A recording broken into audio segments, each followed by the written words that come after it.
আপনি কি মনে করেন প্রচুর গাফিলতির কারণে? হ্যাঁ, প্রচুর গাফিলতির কারণেও কয়েকদিন আগে আমি ধর্ম মান্য করতে গিয়েছিলাম, একটা টটকেস করতে পারে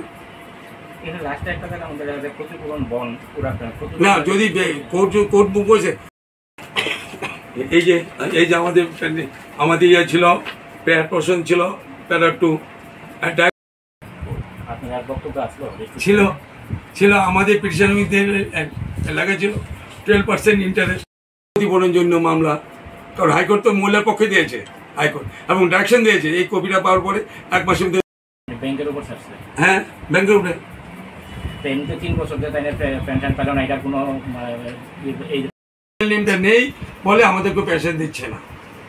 প্রচুর পরিমাণে ব্যাংকের লয়ারও আছে, কিন্তু ব্যাংকের লয়ার কি ধরনের অ্যাডভাইস দেয় ব্যাংকের অফিসারদেরকে আমার ঠিক জানা নেই। যারা এই ধরনের প্রতারণায় ভুগছেন, আপনি আইনি একজন অ্যাডভোকেট হিসেবে তাদেরকে কি পরামর্শ দেবেন?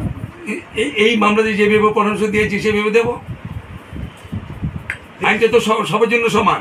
এবং যে লোকটা মারা গেছে ললিত মোহন গোস্বামী, ইয়াতে ছিল পিবি মানে পেনশন বুকে ছিল ললিত মোহন গোস্বামী, কিন্তু তার প্যান কার্ড, আধার কার্ড সমস্ত ছিল ললিত গোস্বামী, সেম পার্সন। এবং সে জীবিত অবস্থায় একটা এফিডেভিট করেও দাখিল করে গিয়েছিলেন। তাহলে সেটার মধ্যে কোনো ব্যাপার নাই। তাহলে ব্যাংক তো ইজিভাবে টাকা দিতে পারতেন, একটা ইনএটি বন্ড নেই। এই ব্যাংক তো এইগুলি করেনি। ব্যাংক গাফিলতি, অজ্ঞতা, ব্যাংক কিছুই আইন জানে না, বুঝে না। অথচ ব্যাংকের লয়ার আছে, প্রতিটা ব্যাংকেরই লয়ার আছে, এবং গুড লয়ারের পরামর্শ দিলে আজকে এই জিনিসটা হয় না। মহিলা 3 বছর যাবৎ ঘরে গেছেন এবং ঘুরছেন, এবং পলিটিক্যাল লিডারের কাছেও গেছেন, সবাই একই কথা বলে হবে। কিন্তু কেউ আর ধারস্থ করতে বলেনি যে হাইকোর্টে চলে যান। মানুষ অসহায়, মানুষ যাবে কোথায়? যদি আমরা যদি লয়ার যদি সঠিক মতো যদি আমরা না অ্যাডভাইস দিই। ব্যাংকেরও লয়ার আছে, প্রতিটা ব্যাংকেরই ইন্ডিভিজুয়াল লয়ার আছে, লয়ারের কাছে নিশ্চয়ই ফাইল পাঠিয়েছে, লয়ারও সে ভেবে দেয়নি অ্যাডভাইস। সেখানে এই মহিলা 3 বছর যাবৎ ঘুরছে।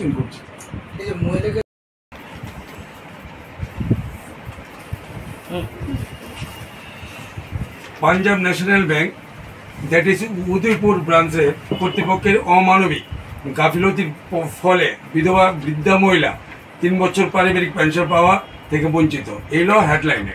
কারণ এইটা নিয়ে একটা মামলা হয়েছে ত্রিপুরা হাইকোর্টের গোমতী জেলার উদয়পুর 6 গড়িয়া উত্তর মহারানী নিবাসী জৈনিক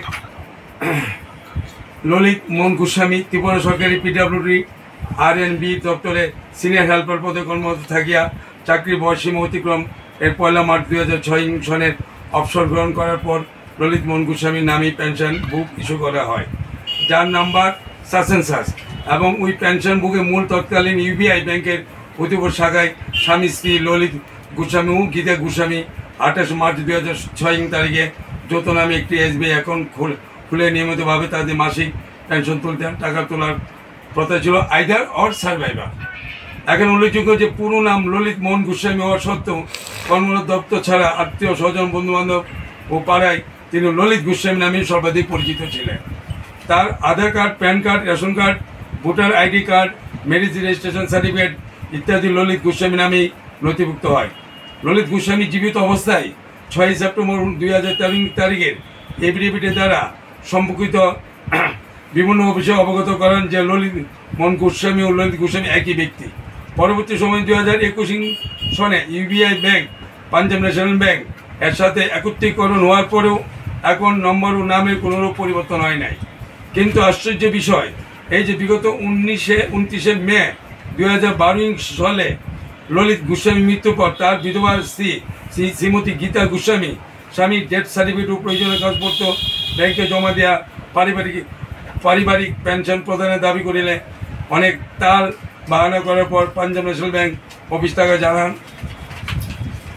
যে পেনশন বুক এর সাথে ডেথ সার্টিফিকেটের নামের সাথে গরমিল হওয়ায় ব্যাংক কর্তৃপক্ষ তার নামে পারিবারিক পেনশন দিতে অক্ষম। অথচ পেনশন বুক ললিত মোহন গোস্বামী নামে থাকা সত্ত্বেও তার ব্যাংক অ্যাকাউন্ট ললিত গোস্বামী নামে ছিল।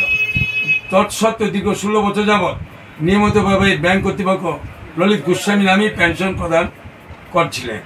গত 6 জানুয়ারি 2025 তারিখে ওনার স্ত্রী শ্রীমতী গীতা গোস্বামী তার পারিবারিক পেনশন প্রদানের পুনরায় বিবেচনার জন্য আরেকটি আবেদনপত্র দাখিল করেন, কিন্তু যুক্তিসঙ্গত সময় পর্যন্ত অপেক্ষা করার পরে কোনো রকম সদুত্তর না পাওয়ার বৃদ্ধা প্রবীণতার নাগরিক শ্রীমতী গীতা গোস্বামী 22 এপ্রিল 2025 তারিখে মাননীয় ত্রিপুরা হাইকোর্টে রিট পিটিশন দাখিল করে।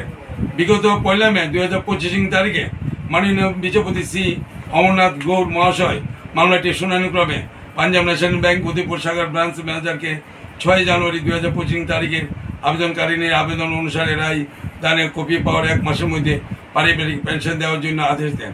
প্রয়োজনীয় ব্রাঞ্চ ম্যানেজারকে আবেদনকারিনীর পক্ষে ইনডেমনিটি বন্ধ রাখতে পারে। ব্যাংক কর্তৃপক্ষের নিষ্ঠুর আচরণ, গাফিলতি ও অজ্ঞতা কারণে দুর্মূল্য বাজারে প্রায় দীর্ঘ 3 বছর যাবৎ অসহায় বিধবা মহিলা শ্রীমতী গীতা গোস্বামী তার ন্যায্য পারিবারিক পেনশন পাওয়ার থেকে বঞ্চিত হয় ওই আর্থিক দুরবস্থার মধ্যে দিয়ে দিন যাপন করছিলেন।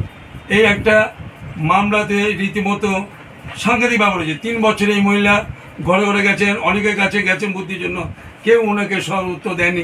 শুধু ব্যাংকে ভিতরে 3 বছর যাবৎ যাচ্ছেন আসছেন যাচ্ছে, আর 3 বছর যাবৎ এই মহিলাটা কীভাবে চলছে কারো কোনো এনে মুখে নেই। আর ব্যাংক অফিসাররা গেলে বলে আমরা হেড অফিসে পাঠাইছি, এইভাবে 3 বছর যাবৎ চলছে। তারপরে আমরা বাধ্য হয়ে হাইকোর্টে গেলাম। হাইকোর্টে প্রথম দিনে ফুল হিয়ারিংয়ে সেই ব্যাপারে গ্রান্ট করে দিয়েছে এবং মহিলা এবং পেনশন রেগুলার পাবে এবং বেঁচে থাকতে পারবেন উনি। এই